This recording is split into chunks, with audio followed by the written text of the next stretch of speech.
सेहत is brought to you by Livogen tonic. थकान और कमजोरी से दे आजादी। इतनी थकान, मैराथन भाग रहे हो? मैराथन? अरे मैं तो रोज ऐसे ही थकी रहती हूँ। थकान और कमजोरी खून में आयरन की कमी के लक्षण हैं। लीजिए लिवोजन टॉनिक। इसमें है ऑर्गेनिक आयरन और कई ऐसे तत्व जो दें थकान से आजादी।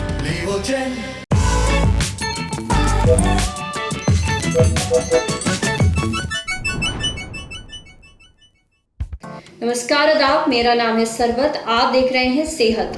पहला सेगमेंट है हालचाल। आज बात करेंगे ब्लैक, व्हाइट और येलो फंगस में ये रंगों का चक्कर क्या है। दूसरा सेगमेंट है तन की बात। कोविड से ठीक होने के बाद वैक्सीन लगवाने के लिए 3 महीने का इंतजार क्यों। और तीसरा सेगमेंट है खुराक। कोविड से ठीक होने के बाद अदरक डाइट में जरूर लें। अभी कोविड का कहर खत्म ही नहीं हुआ था कि हर तरफ से फंगल इन्फेक्शन की खबरें आने लगी। पहले आया ब्लैक फंगस यानी म्यूकरमाइकोसिस। इस पर हमने सेहत पर कई एपिसोड भी किए। ये क्या होता है, क्यों होता है, किसको हो सकता है, कैसे बचें, इलाज क्या है। अब ये खबरें आप तक पहुंच ही रही थी कि व्हाइट फंगस के बारे में सुनने को मिल गया। कई रिपोर्ट्स में कहा गया कि ये ब्लैक फंगस से भी ज्यादा खतरनाक है। ये सीधा लंग्स पर असर करता है। अब ये बात हो ही रही थी कि येलो फंगस भी आ गया। उत्तर प्रदेश में इसके केसेस भी देखने को मिले। इसके लिए बोला गया है कि ये व्हाइट और ब्लैक दोनों से ही ज्यादा खतरनाक है। अब इन तीनों फंगस से जुड़े हमें आपके कई सारे सवाल भी लगातार आ रहे हैं। तो आज सबसे पहले तो एक्सपर्ट से ये पता करते हैं कि फंगस में ये ब्लैक, व्हाइट और येलो का क्या खेल है। साथ ही ब्लैक फंगस के बारे में तो हमने बहुत सारी बातें की हैं, आपको उसके बारे में बताया है। आज जानते हैं येलो और व्हाइट फंगस के बारे में। सुनिए। आए दिन नए नए अलग अलग तरीके के कलर के फंगस हम लोग को दिखने लग गए हैं।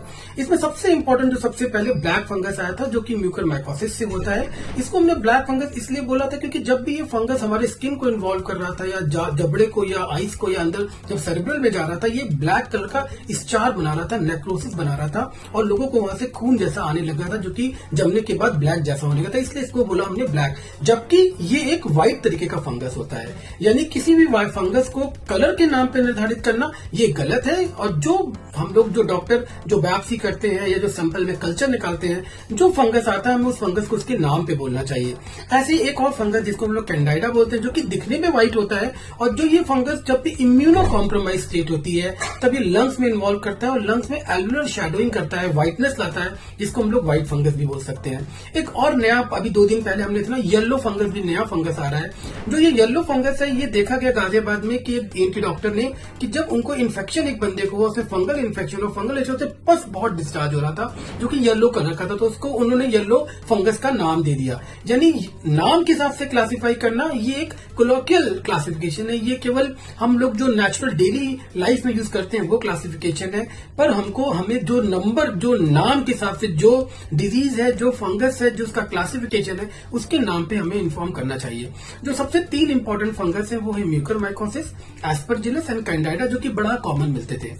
अब ये समझें क्या फंगस नए हैं? नहीं, ये फंगस पुराने हैं। ये फंगस प्री कोविड भी हम लोग को मिलते थे। जैसे जो लोग जो डस्ट का काम करते हैं, जो लोग डिक्की मटेरियल उठाते हैं, जो लोग फिशरमैन है, या जहां पे नेचर के साथ जो बहुत सी चीजें ऐड हो रही हैं, जैसे जो लोग जंगल में जाके काम कर रहे हैं, तो वहां पे ये फंगस बहुत आयत मिलते थे और ये पहले भी इन्फेक्शन हुआ करते थे। पहले भी जब भी इम्यूनिटी कम होती थी तो लंग्स में एस्परजिलस या कैंडाइडा या यूरिन में भी इन्फेक्शन या बॉडी में इन्फेक्शन हुआ करते थे। जो लोग कैंसर की दवा ले रहे हैं, कीमोथेरेपी पे हैं, इम्यूनोथेरेपी पे हैं, या जिनका डायबिटीज अनकंट्रोल्ड है, या जो ऑर्गन ट्रांसप्लांट या बोन मैरो ट्रांसप्लांट के, उनमें भी ये फंगल के इन्फेक्शन होते रहते थे। यानी जो एक मेन फैक्टर है इसके अंदर ये है इम्यूनिटी का।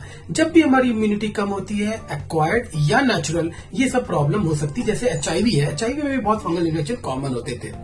अब क्योंकि कोविड में हम लोग बहुत ज्यादा स्टेरॉइड यूज कर रहे हैं, पेशेंट को डायबिटीज है, हमको ये भी पता है कि जो सबसे ज्यादा जो डायबिटिक पेशेंट्स है वो अब इंडिया में हो रहे हैं। यानी कोई भी इम्यूनिटी का जो सबसे इंपॉर्टेंट काज डायबिटीज, जो कि इंडिया में, इसीलिए इंडिया में इतने फंगल के केसेस आ रहे हैं। फंगस की जो कैरेक्टरिस्टिक जो सिम्टम्स होते हैं वो क्या हो सकते हैं? लोगों को अगर आंखों से दिखना कम और पेन के साथ हो, सेंसेशन लॉस हो, हेडेक लॉस हो, नाक से खून आ रहा हो, नाक में ट्रस्टिंग बहुत ज्यादा जमा होने लग जाए, नाक में पेन होने लग जाओ, या सीजर्स आने लग जाए।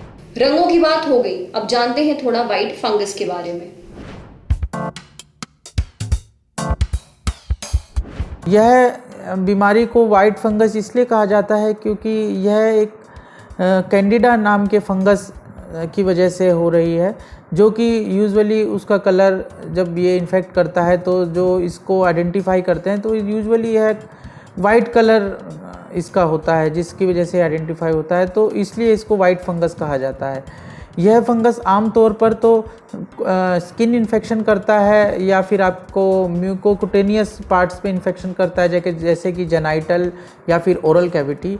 लेकिन जो इसका डिसेमिनेटेड फॉर्म ऑफ इन्फेक्शन है, जो कि इसका सिस्टमिक इन्फेक्शन है, वह काफ़ी सीवियर इन्फेक्शन होता है, जो कि काफ़ी जानलेवा भी होता है। मरीज को बुखार होता है, पेशेंट के सांस फूल सकते हैं, पेशेंट का ऑक्सीजन लेवल डिप हो सकता है। अगर यह इन्फेक्शन आपके लंग्स के अलावा दूसरे ऑर्गन्स को भी नुकसान पहुंचा रहा है, जैसे कि आपकी किडनी, तो आपको किडनी फेलियर से संबंधित लक्षण पैदा हो सकते हैं। पेशेंट्स को यह इन्फेक्शन अगर दिमाग में चला जाए, उसके ब्रेन में चला जाए, तो पेशेंट्स को सर में दर्द, उल्टी होना या फिर बेहोशी आना, यह इस टाइप के लक्षण पेशेंट में आ सकते हैं। साथ में पेशेंट्स की आंतों को भी नुकसान पहुंचा सकता है, जिससे पेशेंट को पेट में दर्द या डायरिया भी हो सकता है।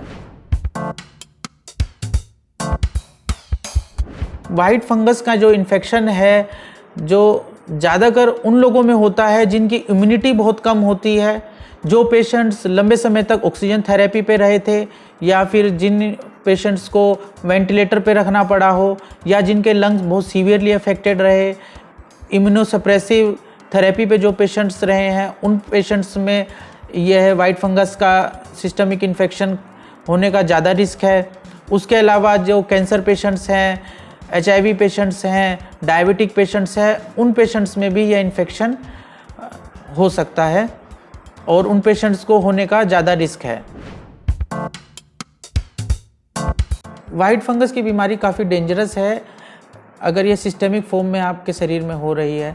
इसका इलाज जो है उसमें भी आप एंटी फंगल ड्रग्स जो कि म्यूकरमाइकोसिस ब्लैक फंगस में यूज होती हैं वह दवाइयाँ भी इसमें यूज कर सकते हैं। उसके अलावा डॉक्टर्स इसमें पेशेंट्स को अगर उसको ऑक्सीजन की कमी हो रही है, ऑक्सीजन देनी पड़ सकती है पेशेंट्स को।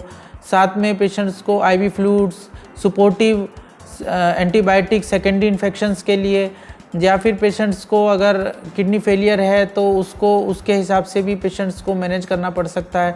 तो अगर इसमें जो वाइट फंगस का इन्फेक्शन कितना डीप आपके शरीर में हुआ है उसके हिसाब से इसमें दवाइयाँ चलती है। इन्फेक्शन अगर ज़्यादा सीवियर है पेशेंट्स में तो कई बारी उसकी जान भी जा सकती है। ज़्यादा अच्छा ये रहेगा कि इस बीमारी से हम बचाव रखें।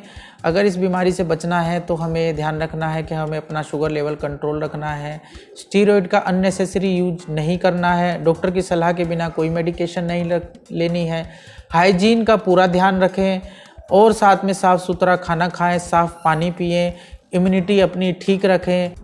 डॉक्टर्स की बात सुनकर एक चीज समझना बहुत जरूरी है, ब्लैक, येलो या वाइट ये रंग हमने अपनी सहूलियत के लिए फंगस को दे दिए हैं, पर इन्हें इनके असली नाम से जानना जरूरी है। इन्हें रंगों में बांटना सही नहीं है। अब बढ़ते हैं सेहत के अगले सेगमेंट की तरफ। किसी को कोविड हो गया, उसको अभी तक कोई भी वैक्सीन नहीं लगी है। वहीं एक दूसरा इंसान है, उसको पहला डोज लग गया था पर उसके बाद उसे कोविड हो गया। अब सवाल उठता है कि दोनों ही केसेस में वैक्सीन कब लगवानी चाहिए। इसका जवाब दिया भारत सरकार ने। जवाब है 3 महीने के बाद। पर बात यहाँ खत्म नहीं होती है। अब दूसरा सवाल उठता है, आखिर 3 महीने क्यों? इससे पहले या बाद में क्यों नहीं? एक्सपर्ट्स का कहना है कि किसी भी इन्फेक्शन के बाद हमारे शरीर की इम्यूनिटी उस वायरस या बैक्टीरिया से लड़ती है।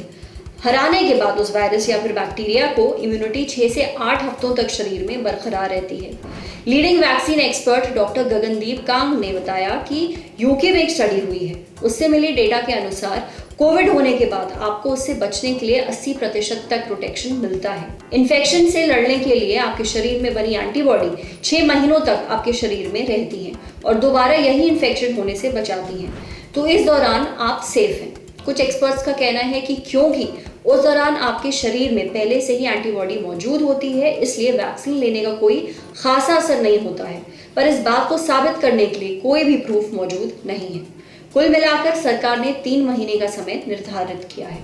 इसलिए कोविड से ठीक होने के बाद अगर वैक्सीन लगवाने जा रहे हैं तो अपने डॉक्टर से सलाह जरूर लें। अब बारी है सेहत के अगले सेगमेंट की, खुराक। कोविड से ठीक हो रहे हैं तो अपनी डाइट में अदरक जरूर लें। इससे आपकी इम्यूनिटी मजबूत होती है। ये बैक्टीरिया, वायरस और शरीर के अंगों में होने वाली सूजन से बचाती है।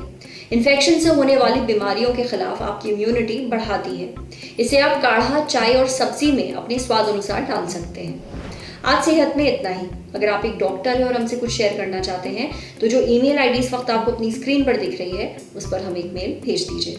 ये वीडियो फेसबुक पर देख रहे हैं तो हमारे फेसबुक पेज को लाइक करिए, यूट्यूब पर देख रहे हैं तो हमारे चैनल को सब्सक्राइब करिए, बेल आइकन पर जरूर क्लिक कर दीजिए ताकि जब भी हम कोई नया वीडियो अपलोड करें तो उसका नोटिफिकेशन आप तक सबसे पहले पहुंचे। शुक्रिया।